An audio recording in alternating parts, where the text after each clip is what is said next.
আমার একটা দাদুকে পেয়ে গেছি, ওই দাদুকে দেখে কিছু সহযোগিতা করতে পারছি কিনা। দাদু, আপনি কি করেন? আমি কি করেন এটাই করেন। আপনি কি বস্তাতে কি আছে আপনার? বোতল বোতল, আপনি বোতল কুড়ান? হ্যাঁ, আচ্ছা, বোতল কুড়িয়ে আপনি দিনে কত টাকা আপনার হচ্ছে? 100-150। 100-150 হ্যাঁ। দিনে আপনার হচ্ছে? হ্যাঁ, আচ্ছা, আপনার বাড়ি কোথায়? এই তো গোলঘর। আপনার নাম? আমার নাম কাঙ্কার কাঙ্গার। কাঙ্কার মুর্মু। আচ্ছা, আপনার বাড়ি হচ্ছে গোলঘর, হ্যাঁ। তাই না? হ্যাঁ, ওইটা ফ্যাক্টর আছে একটা না, নতুন ফ্যাক্টর। হ্যাঁ। আর এই পাঞ্জারা স্কুলের লেদ আছে। আচ্ছা, আপনার কি ছেলে মেয়ে নাই? নাই তো আপনাকে কেউ সহযোগিতা করছে না? না, করে না। কি করে না? তাহলে আপনি কিভাবে জীবন যাপন করছেন? ওই তো কুড়িয়ে মুড়িয়ে খাচ্ছে। আচ্ছা, কুড়িয়ে এসব করে দিনে 150 টাকা হচ্ছে, তারপর আপনি ওই আপনার সঙ্গে চালাচ্ছেন। আপনার স্ত্রী আছে? আপনার স্ত্রী আছে? নাই। স্ত্রী নাই।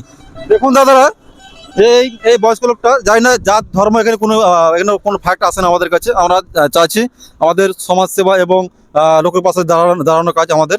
অ্যাকচুয়ালি তোমাদের সাপোর্টে আমি ভবিষ্যতে আগাতে পারবো। যদি আমার পাশে সবাই থাকবেন, যাতে আমি এইসব মানুষের পাশে আমি দাঁড়াতে পারি।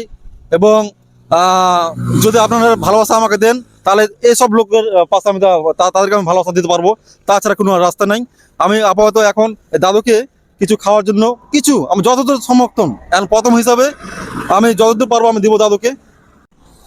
তো বন্ধুরা দেখেন, এই বয়স্ক দাদুটা, তার ছেলে মেয়ে কেউ নাই, কিন্তু তার স্ত্রী আছে, তিনি আছে। কীভাবে জীবনযাপন করবে, কীভাবে দিনে দুমুঠো ভাত খাবে, সেটার টেনশন আছে। আমরা তো মজ মস্তি করে 1500, 2000, 3000 করে খেয়ে বেড়াচ্ছি, কোনো যায় আসে না। কিন্তু এইসব লোকের পাশে আপনারা অবশ্যই দাঁড়াবেন যদি রাস্তাঘাটে দেখতে পান। তো দাদুকে আমি যতদূর পারছি, আপনারা হয়তো ভাববেন না যে 50-100 টাকা করে দিচ্ছে। আমার যতদূর সমর্থন আছে অতটুকু আমি হেল্প দেওয়ার চেষ্টা করবো, আপনারা করবেন। যদি আপনারা আমাকে সমর্থন করেন, তাহলে আমি এসব মানুষের পাশে দাঁড়িয়ে আমি বেশি কিছু আমি সমর্থন করতে পারবো। এটা আমার আছে। দাদা, আপনার এই আপাতত আজকের দিনে 50 টাকা রাখেন, ঠিক আছে? আপনি কিছু মুড়ি বা কিছু কিনবেন, বা সবজি কিছু কিনে নিয়ে যাবেন। এটুকু আমার আজকে পর্যন্ত। আর আপনাকে কেমন লাগলো একটু বলবেন? হ্যাঁ, ভালো লাগলো। ভালো লাগলো। হ্যাঁ। আচ্ছা, ঠিক আছে, ধন্যবাদ কাকা। হ্যাঁ।